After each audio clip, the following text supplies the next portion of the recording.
If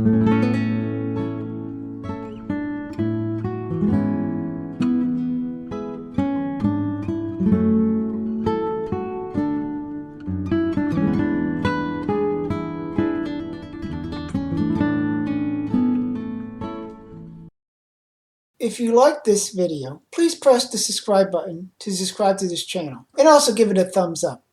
You can also support this channel with a donation by using the link in the description.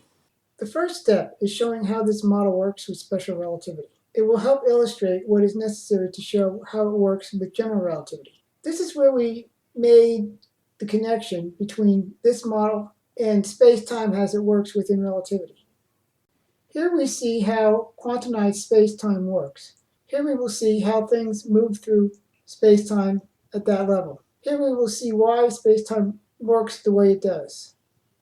Special relativity has two main postulates. They are the laws of physics are the same for all inertial observers, and the speed of light is the same for all inertial observers. The key to understanding special relativity is the fact that it deals with the special case of inertial reference frames, that is, frames of reference in which there is no acceleration, and comparing inertial reference frames that are in relative motion to each other, as illustrated in this diagram. The two postulates of special relativity are that the laws of physics are the same for all inertial observers, and that the speed of light is constant for all inertial observers. One of the natural consequences of this is time dilation. This is because if you have a light clock that works by bouncing a photon between two mirrors, with the clock ticking off time when it hits one of the mirrors, it's going to take a certain amount of time to travel the distance between the two mirrors, depending upon the distance between those two mirrors.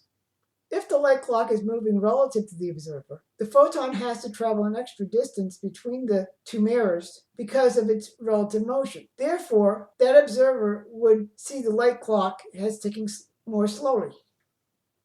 Furthermore, an observer moving with the light clock would see it tick at its normal rate, despite the fact that an observer moving relative to that light clock would see it ticking slower. Here's the formula for time dilation. As you can see from this graph, at low speeds, it is pretty much equal to 1, even though it is possible to measure with an atomic clock. However, as the relative velocity approaches the speed of light, the bottom term in this equation approaches 0, meaning that the relationship between t and t prime gets larger and larger. One of the consequences of this is that because the bottom term goes to 0 at the speed of light, a photon experiences no time at all.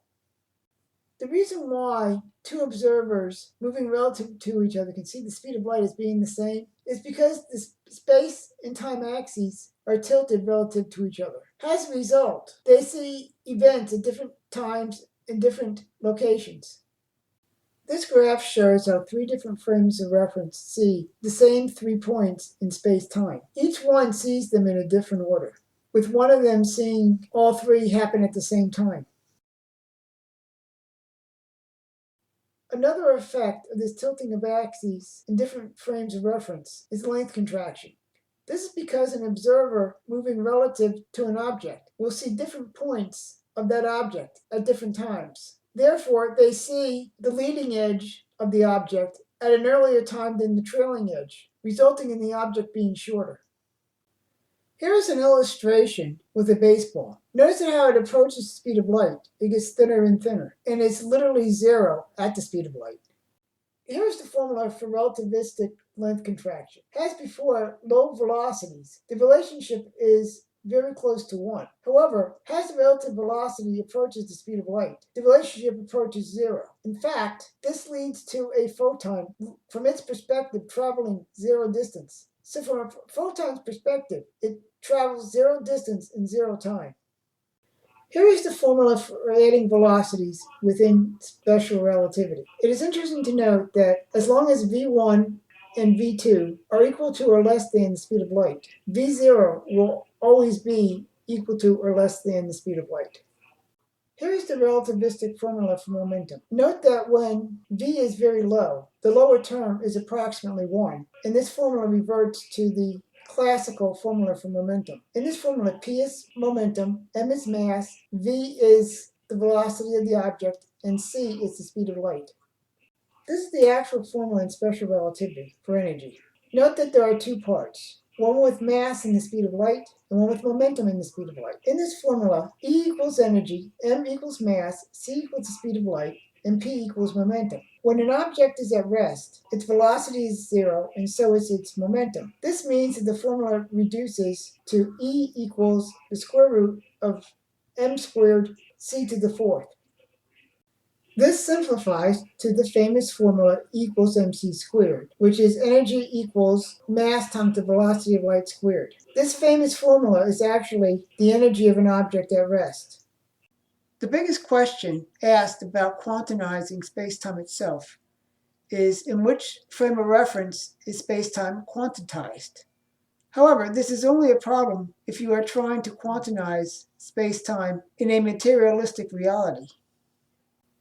This is where the information universe has an advantage. Unlike materialistic models, we can answer this question. That is because the answer to this question is all of them. That is because individual events are calculated in their own frame of reference. However, the observation of those events is then translated to the frame of reference of the observer. For an object moving at the speed of light, it moves at one quantum length per quantum time. For an object traveling at half the speed of light, it moves one quantum length for every 2 quantum time. For an object traveling at 9/10 the speed of light, it moves 9 quantum lengths for every 10 quantum time. Furthermore, at quantum scales, circles show discontinuous patterns such as those represented here. Furthermore, you also have the minimum size of a single quantum volume. This is the metric for special relativity. Note that it uses derivatives and that it includes both the time dilation and length contraction formulas. When this formula is used for quantum units, the derivatives reduce to simple changes because the quantum units are the infinitesimals of calculus. When doing the circumference of a circle in quantum units, you have to use the integer value because there are no fractional quantum units. The same thing goes for calculating angles, where you divide the units by 2r pi and then take the integer value. In conclusion, special relativity easily works with a digitally quantized spacetime. The key is that it has to be quantized in every frame of reference. However, it can only work if reality is fundamentally information. In the next video, we will tackle unifying quantum mechanics and general relativity. This is the biggie. Following that, we will discuss quantum gravity. After that, what this says about reality. After that, we will discuss unifying the natural and supernatural, followed by fine-tuning the theory, discussing its predictions. After that, we will discuss how this theory can be falsified, why it requires God, and the biblical connection.